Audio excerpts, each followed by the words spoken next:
नमस्कार, देख रहे हैं आप इंडिया न्यूज राजस्थान में। आपके साथ अरनुम जहां शेख। रुक कर लेते बड़ी खबर का। गृह राज्य मंत्री राजेंद्र यादव का इंडिया न्यूज पर बड़ा खुलासा हुआ है। ये बड़ी खबर आप तक पहुंचा रहे हैं उदयपुर हत्याकांड से जुड़ी ये बड़ी खबर, और ऐसे में बड़ा खुलासा साफ तौर पर सिर्फ और सिर्फ इंडिया न्यूज राजस्थान पर किया गया है। इंडिया न्यूज पर गृह राज्य मंत्री राजेंद्र यादव ने बड़ा खुलासा किया है। आरोपी मोहम्मद गौस 2014 और 15 में पाकिस्तान गया था। 45 दिन पाकिस्तान में रहकर आरोपी वापस लौटा था और 2 से 3 साल से लगातार पाकिस्तान के नंबरों पर कर रहा था बात। ये बड़ा खुलासा हुआ और पाकिस्तान का कनेक्शन जो है वो साफ तौर पर अब नजर आ रहा है। गृह राज्य मंत्री राजेंद्र यादव ने खुद इसका खुलासा किया है। कहा है कि आरोपी पाकिस्तान के संपर्क में थे और पाकिस्तान भी गए हुए थे। मामले की जांच अब एनआईए करेगी। आतंकी संगठन इनके पीछे काम कर रहा है और आपको साफ तौर पर बता दें कि संगठन को लेकर भी अब जांच पड़ताल होगी और इसी के साथ पाकिस्तान से क्या कनेक्शन है इसको लेकर भी अब तफ्तीश शुरू हो चुकी है। आरोपी मोहम्मद गौस 2014-15 में पाकिस्तान गया था।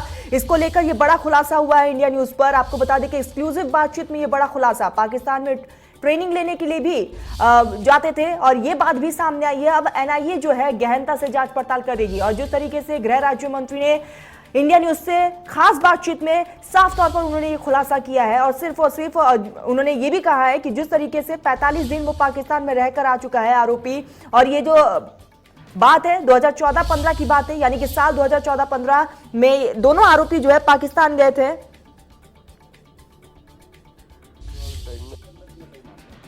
मैं विपक्ष को पहले भी कहूं, माननीय मुख्यमंत्री जी ने आज शाम को मीटिंग भी बुलाई है।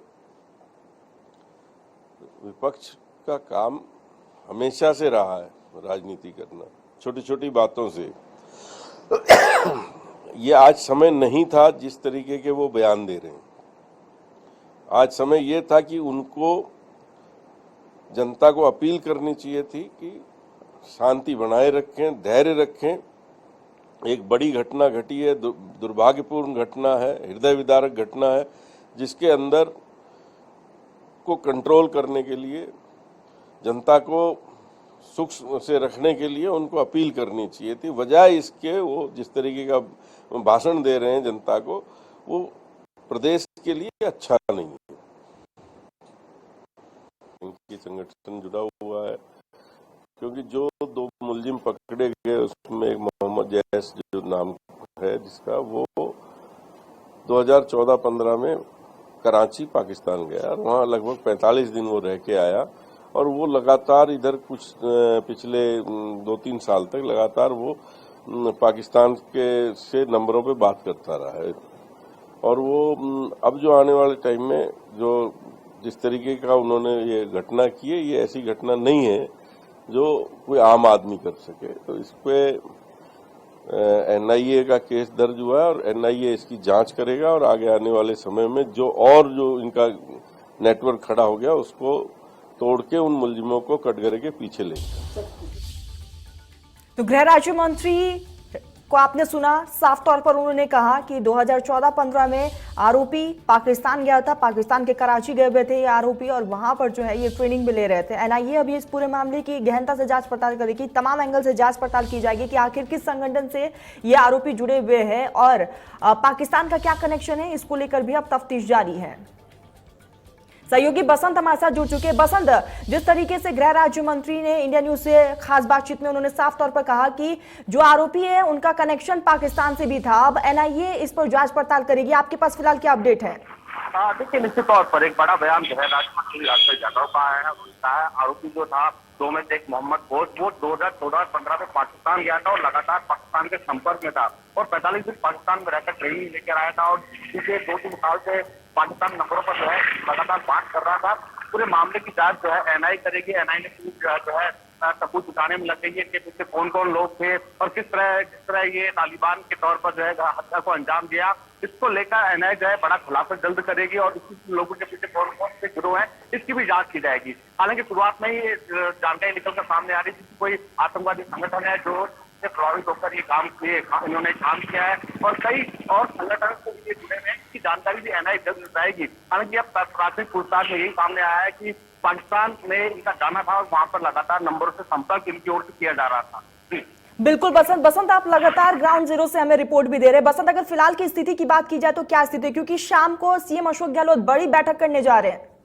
देखिए, मुख्यमंत्री ने अपने जोधपुर दौरा निरस्त करने के बाद आज जयपुर पहुंचे थे। जो प्रशासनिक अधिकारी हैं, पुलिस के अधिकारी हैं, उनके साथ प्रेस कॉन्फ्रेंस की थी, चर्चा की थी। चर्चा के बाद जो है शांति कायम रखने की जो है लोगों से भी अपील मुख्यमंत्री लगातार कर रहे हैं और शाम को जो है बैठक भी है मुख्यमंत्री की, जिसमें तमाम मंत्री मौजूद रहेंगे और एक चर्चा की जाएगी। हालांकि मुख्यमंत्री ने साफ तौर पर पुलिस को निर्देश दिया, अगर कोई शांति साधुवाद बिगाड़ता है तो उसके खिलाफ कड़ी कार्रवाई की जाए। हालांकि इस पूरे मामले को लेकर विपक्ष लगातार हावी होता रहा है। विपक्ष की ओर से जो है सत्ता पक्ष पर आरोप लगाए जा रहे हैं, जो कानून व्यवस्था हुई है उसके लिए मुख्यमंत्री को जिम्मेदार बताया जा रहा है। लेकिन जो ये घटना निकल कर सामने आई है, जो उनके मंसूबे थे, उसको लेकर जो एनआईए है वो पूरी तरह से जांच करने में लगी है। जी बसंत, और जो इसके साथ ही जिस तरीके से आरोपियों की तो गिरफ्तारी हो गई, अंदर खाने की कुछ जानकारी निकलकर सामने आई कि अब तक फिलहाल प्राथमिक पूछताछ में क्या कुछ खुलासा हो पाया है? किस संगठन से ये तमाम आरोपी जुड़े हुए, इसको लेकर कुछ खुलासा?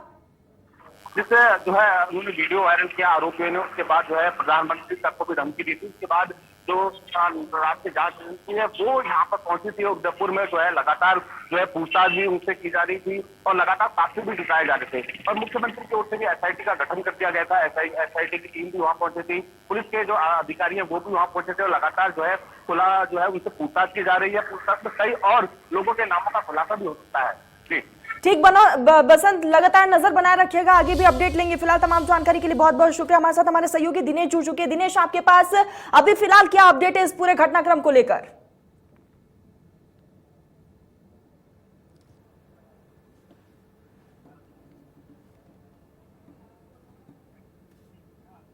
दो दरिंदों ने निर्ममतापूर्वक हत्या की, उसमें एक बड़ा खुलासा यहाँ पर हुआ है और खुद गृह राज्य मंत्री राजेंद्र यादव ने ये जानकारी दी है कि एक आरोपी मोहब्बत घोष, जो दोनों वीडियो जारी हुआ है उसमें जॉइंट रूप से, हालांकि उस वीडियो के अंदर सिर्फ वो खंजर यहाँ पर लहरा रहे हैं, ज्यादा कुछ बोला नहीं। तो अभी तक मोहम्मद रियाज पर ही ये जा रहा था कि वो ज्यादा कट्टरपंथी और इस तरह की बातें कर रहा है, लेकिन अब मोहब्बत घोष को लेकर बड़ी जानकारी आई है। 2014-15 पाकिस्तान ये गया था और वहां पर बाकायदा ट्रेनिंग लेकर यहाँ पर आया था। इसके अलावा अरब खाड़ी और नेपाल जैसे देशों में भी बताया जा रहा है उसके कनेक्शन है। और सबसे बड़ी चौंकाने वाली बात है, जैसा कि हम सुबह बता रहे थे, दाऊद-ए-इस्लामी जो पाकिस्तान का एक आतंकी टेररिस्ट संगठन है और पाकिस्तान के ही मिस्टर कादरी ने उसकी स्थापना की थी, उस संगठन से मोहब्बत घोष के जुड़ने की बात सामने आ रही है। और मदरसों और मस्जिदों के अंदर ये संगठन काम करता है, जैसे कि मस्जिद में खिदमत कार होते हैं जो खिदमत का काम देखते हैं, इस तरह की ट्रेनिंग है ये संगठन देता है, ऐसा दावा किया जा रहा है। लेकिन उससे कनेक्शन की बात यहाँ सामने आ रही है। हम सुबह ही बता रहे थे कि एक कट्टरपंथी संगठन से दोनों का ताल्लुकात है और अब आधिकारिक रूप से खुद होम मिनिस्टर जो स्टेट के हैं यादव, उन्होंने ये जानकारी दी है कि 45 दिन वो ट्रेनिंग लेकर आए हैं। तो जाहिर सी बात है, क्योंकि वीडियो में जिस तरह मोहम्मद रियाज बात कर रहा था, एक जो मैसेज वीडियो के जरिए देना चाहता था, उससे ये कहीं न कहीं शक गहराता जा रहा था कि आखिर इनका ब्रेन वॉश करके पीछे मास्टरमाइंड कौन है। तो अब आतंकी संगठन का कनेक्शन है वो सामने आ चुका है, इसलिए पूरी तरह से ये जांच राष्ट्रीय जांच एजेंसी को दे दी गई है, जो उदयपुर आकर तफ्तीश में यहाँ पर जुटे हुए, किस तरह की उन्हें ट्रेनिंग दी गई है, पीछे कौन उनके आका है और कौन मास्टरमाइंड है, ये एनआईए की पूछताछ के दौरान यहाँ पर खुलासा होगा। बिल्कुल दिनेश, और एनआईए की टीम अब तमाम एंगल से जांच पड़ताल करेगी कि आखिर पाकिस्तान से क्या कनेक्शन है, वहां पर किस संगठन से जुड़े हुए ये तमाम लोग और किस तरह की ट्रेनिंग इन्हें दी जाती है, इसको लेकर अब एनआईए जांच पड़ताल करेगी। लेकिन अब दिनेश, ये पूरा मामला तूल पकड़ चुका है और कहीं ना कहीं विपक्ष जो है सत्ता पक्ष पर हावी भी हो रही है। जी बिल्कुल, हम मामले में कह सकते हैं कि पूरी तरह से आतंकी जो कनेक्शन है वो आ गया। पाकिस्तान के जो कट्टरपंथी संगठन है 1981 में मिस्टर कादरी ने जिसकी स्थापना की थी, उससे मोहब्बत घोष जुड़े हुए थे और बाकायदा ट्रेनिंग लेने के लिए 2014 और 15 करीब 45 दिन के लिए वो पाकिस्तान गए थे। पाकिस्तान के जाने के पीछे मकसद क्या था, किन किन लोगों से वह मुलाकात की थी, और पिछले 2-3 साल से बाकायदा 8 विभिन्न फोन के जरिए वो बातचीत भी पाकिस्तान से कर रहा था, किस तरह उसे वो गाइड कर रहे थे, ट्रेनिंग दे रहे थे और क्या मैसेज और संदेश आगे उसके जरिए फैलाने का मकसद था इस संगठन का। और जैसा कि मैंने बताया, इस संगठन का मुख्य रूप से काम है मदरसों और मस्जिदों के अंदर जो खिदमतगार होते हैं, यानी खिदमत करने का उनका काम होता है। ठीक दिनेश, आप लगातार बने रहिए। गृह राज्य मंत्री राजेंद्र यादव ने क्या कुछ कहा, हम अपने ऑडियंस को एक बार फिर से सुनाते हैं, जरा सुनिए। मैं विपक्ष को पहले भी कहूं, माननीय मुख्यमंत्री जी ने आज शाम को मीटिंग भी बुलाई है। विपक्ष का काम हमेशा से रहा है राजनीति करना, छोटी छोटी बातों से। ये आज समय नहीं था जिस तरीके के वो बयान दे रहे हैं। आज समय ये था कि उनको जनता को अपील करनी चाहिए थी कि शांति बनाए रखें, धैर्य रखें। एक बड़ी घटना घटी है, दुर्भाग्यपूर्ण घटना है, हृदय विदारक घटना है, जिसके अंदर को कंट्रोल करने के लिए, जनता को सुख से रखने के लिए उनको अपील करनी चाहिए थी। बजाय इसके वो जिस तरीके का भाषण दे रहे हैं जनता को, वो प्रदेश के लिए अच्छा नहीं है। इनकी संगठन जुड़ा हुआ है, क्योंकि जो 2 मुलजिम पकड़े गए उसमें एक मोहम्मद जैस जो नाम है जिसका, वो 2014-15 में कराची पाकिस्तान गया और वहाँ लगभग 45 दिन वो रह के आया, और वो लगातार इधर कुछ पिछले 2-3 साल तक लगातार वो पाकिस्तान के से नंबरों पे बात करता रहा है। और वो अब जो आने वाले टाइम में जो जिस तरीके का उन्होंने ये घटना की है, ये ऐसी घटना नहीं है जो कोई आम आदमी कर सके। तो इस पे NIA का केस दर्ज हुआ है और NIA इसकी जांच करेगा, और आगे आने वाले समय में जो इनका नेटवर्क खड़ा हो गया उसको तोड़ के उन मुलजिमों को कटघरे के पीछे लेंगे।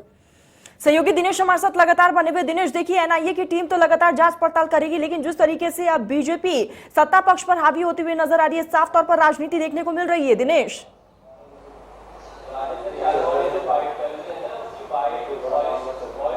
जी बिल्कुल, गृह राज्य मंत्री राजेंद्र यादव ने भी अपील की है कि इस मामले में सियासत नहीं होना चाहिए, और ये ऐसा दौर नहीं है, वक्त ऐसा नहीं है, सब हाथ मिलाकर आगे बढ़कर काम करें।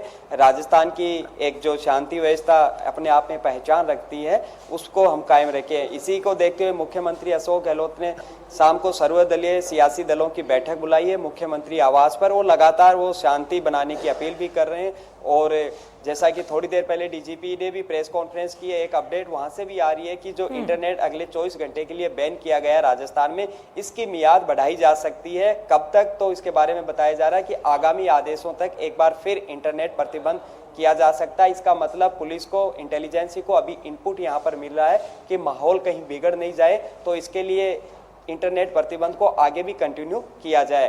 हालांकि राजस्थान में अभी शांति व्यवस्था पूरी तरह से कायम है, इंटेलिजेंसी हर घटना पर नजर बनाए हुए हैं, और एक अच्छी बात है कि कन्हैया लाल का आज अंतिम संस्कार हो चुका है। प्रशासन और सरकार ने जो डिमांड्स उनके परिजनों ने की थी वो यहाँ पर मान ली गई है, लेकिन माहौल खराब नहीं हो इसके लिए एहतियातन अभी अगले 1 महीने तक राजस्थान में धारा 144 लागू रहेगी, और इंटरनेट संभवतः पूरी संभावना है कि 24 घंटे के बाद भी आगे के लिए उसे कंटिन्यू किया जा सकता है, बढ़ाया जा सकता है। और वहीं ये जो वीडियो वायरल हो रहे हैं उसके प्रसारण पर भी कानून रोक लगा दी गई है, सजा के प्रावधान का ऐलान भी यहाँ पर कर दिया गया है। लेकिन इसी बीच ये खुलासा जो हुआ है, पाकिस्तान का कनेक्शन आ चुका है, आतंकी संगठन का कनेक्शन आ चुका है। अब NIA पूरी तफसील से जांच करेगी, सबूत, तथ्य और फैक्ट जुटाएगी कि आखिर आगे भी उन्होंने कुछ और युवाओं को तो ट्रेनिंग इस तरह नहीं दी है। उदयपुर संभाग में या राजस्थान में कितने लोग हैं जो पाकिस्तान के इस दाऊद इस्लामी आतंकी टेररिस्ट ऑर्गेनाइजेशन से जुड़े हुए, ये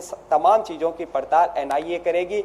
और खुद गृह राज्य मंत्री कह चुके हैं कि अब पूरी तरह से जांच NIA को हैंड ओवर कर दिया, और बाकायदा NIA ने मामला भी यहाँ विभिन्न धाराओं के तहत दर्ज कर लिया है। उनकी टीम जिलों की नगरी उदयपुर पहुंच चुकी है और वहां पर अभी जांच कर रही है। लेकिन इस जांच के बीच ही आतंकी कनेक्शन जो सामने है उसका खुलासा हुआ है, खुद गृह राज्य मंत्री राजेंद्र यादव ने किया है। अब कितने लोगों ने ट्रेनिंग ली, कितने लोग मोहब्बत गौस के साथ पाकिस्तान गए थे और किन किन शहरों में गए, जैसा कि नेपाल जाने की बातें सामने आ रही है, अरब देशों के कनेक्शन है, वहां से भी है, कौन इनको फंडिंग कर रहा था, कौन इनके पीछे मास्टरमाइंड है, असली आका कौन है, ये तमाम चीज़ों की जांच NIA करेगी। क्योंकि ये मसला अब कह सकते हैं कि एक जघन्य मर्डर का भी नहीं है, आतंकी कनेक्शन आने के बाद और भी कई चौंकाने वाले खुलासे यहाँ हो सकते हैं। NIA कितने दिन जांच बिल्कुल दिनेश, यहाँ पर कई खुलासे हो सकते हैं और ऐसे में प्रदेश की स्थिति कहीं बद से बदतर ना हो जाए, इसको लेकर धारा 144 भी लागू कर दी गई है, इंटरनेट सेवाएं भी बंद है। दिनेश लगातार नजर बनाए रखिएगा, आगे भी अपडेट लेंगे। फिलहाल तमाम जानकारी के लिए आपका बहुत बहुत शुक्रिया। तो आपको बता दें कि स्थिति बद से बदतर ना हो जाए, इसको लेकर